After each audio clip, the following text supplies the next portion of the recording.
what I think a lot of you are here to listen to as well is question time with Mr. Terry Collins, and I'll call on Kelly. Stand up so you can be heard, Kelly, and then... Right, my question's broken down into 3 parts but concerns the schools in Barnet Castle and surrounding areas. Part 1, with the closure of Startford Primary School last year, it led to the current situation of class sizes in Barnet Castle schools being at full stretch. In fact, the Year 6 pupils of Startford had to go to Bose Primary School because there wasn't any spaces in the schools that they chose originally. The academic year for 17-18 poses a new question: what are the projected class sizes in all year groups in schools in the Barnet Castle primary section? Part 2, with the proposed new buildings in the area, which is quite substantial at some 300 plus, how do you propose to cater for the added number of places needed in the local primary sector? And Part 3, if, as suspected, the answer will be to expand the other schools in the Barnet Castle area, buy new builds, etc., is this not a flagrant misuse of educational capital funds?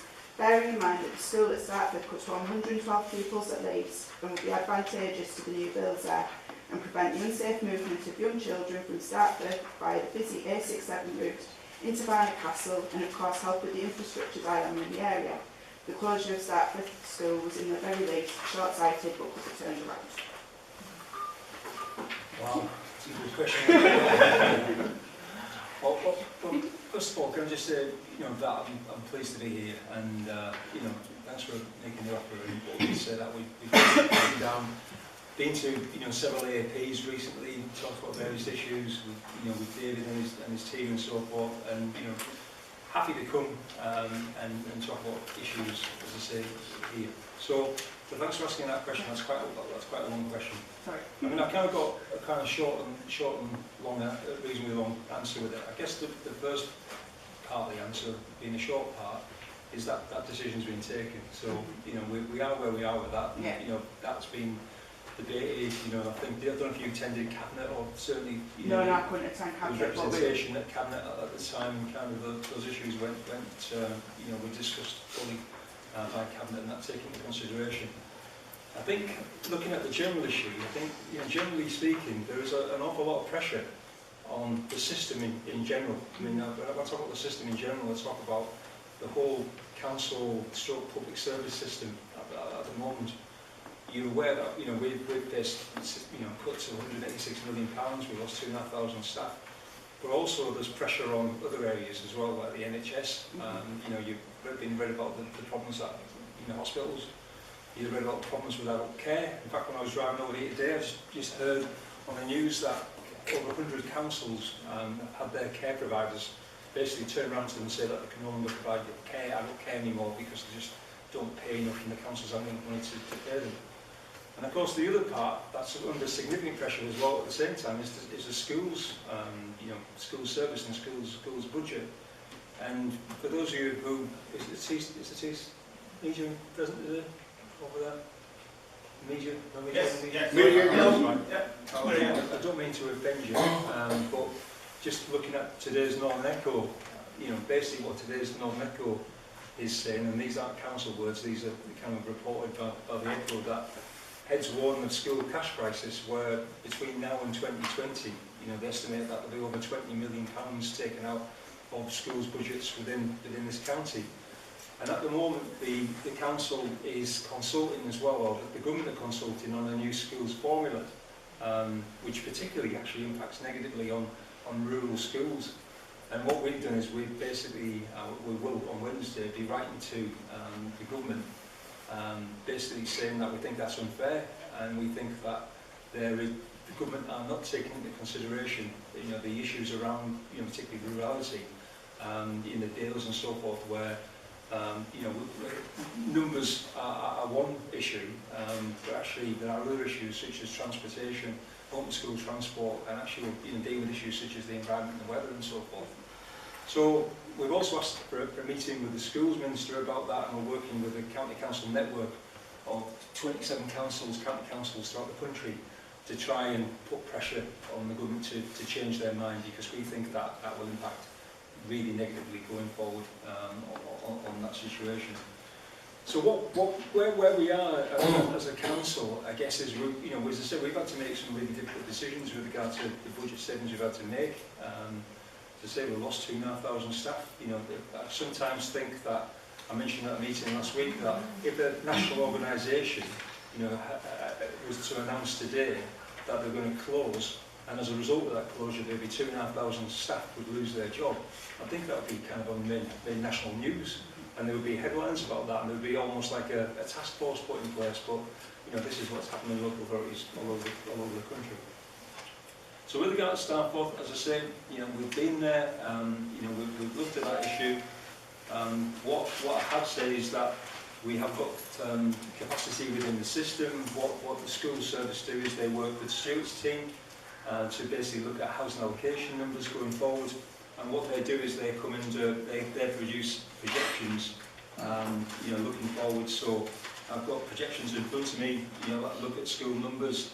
So for example, Montalvo Primary, we're looking at 17, 1822, 18, 19, 127, 19, 20, 230, and then 2021 we've got 125.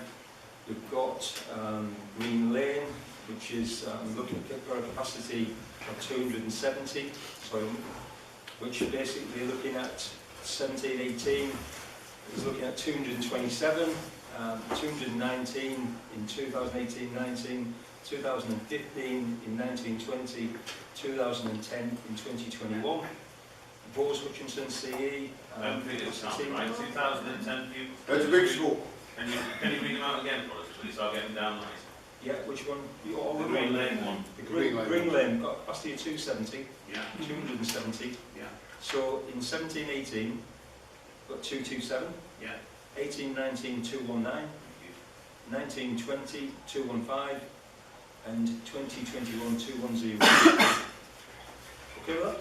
Can I ask you, Mr. Collins, do they include any proposed extra children that would be living in the houses that are proposed in Starford? Yeah, that's linked in with what Stuart's team says. Stuart's aware of any developments in that area. So that's that situation there. Do you want me to repeat something more, or leave this one, Mike, or what do you want to do? We can let you have copies of these documents to continue. Can you answer Kelly's question on the class sizes, please? I haven't got information on class sizes here. Unfortunately, let's have a see if we've got information here.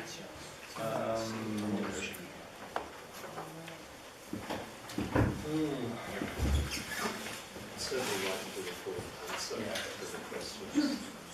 Yeah, we can let you have details on class sizes, but certainly within school numbers, the capacities, the figures there are all within capacity building. You know, quite actually in some respects, well within capacity. Looking at projections going forward, but these are reviewed annually, so we'll continue to look at them. And if, of course, there's any new developments coming, then they're reflected in what we do with that.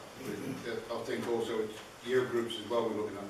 Yeah. What about the safety of the pupils? Because there's a lot of pupils that live in Starford that have to walk over to schools in the town, Yeah. and it's not a safe route, it's a busy road. So what about the safety? How? Well, you know, that's something that's factored in by their team. Yeah, we do an assessment of safety of each route. So what we can do is, if we can look at that and send you a copy of the assessment we've done, we provide that. I normally wait for somebody to get run over before they go in. Yeah, obviously we don't want that to happen, but I mean, you know, we take our responsibility seriously, and obviously we're held to account for what we do. So when Dave's team do an assessment on that, you know, if anything needs to happen, we do that, we take that into consideration and factor that in. So, yeah. You are talking about 5 and 6 year olds doing a 25-minute walk in the dark in the winter. Bear that in mind. I think these kids should have some transport laid on so that they don't have to do that walk at that age. Well, the guidelines for providing transport set nationally have been debated by our cabinet previously, and the rules are set out that it's over 3 miles of transport, unless it's deemed to be an unsafe route. And again, we can, if there's an assessment being done, we provide that to you. So you can look at That path over the actual bridge, you can't get 2 children side by side. It's not safe. It's that narrow. If you are, you're putting one right next to the traffic. So it is a hazard, especially young children. I used to walk it to school when I lived over there and I went to Teesdale. It's a really unsafe road. It's a really unsafe road, especially early in the morning. Yeah. It's busy If- traffic. If we do the assessment, it's got to be unsafe and transport has to be provided, that's what happens. When are you going to do the assessment? One's probably already been done, if it has already been done, I'll send you a copy and we can discuss it. If I haven't done that. You happy with that, Carl? Yeah.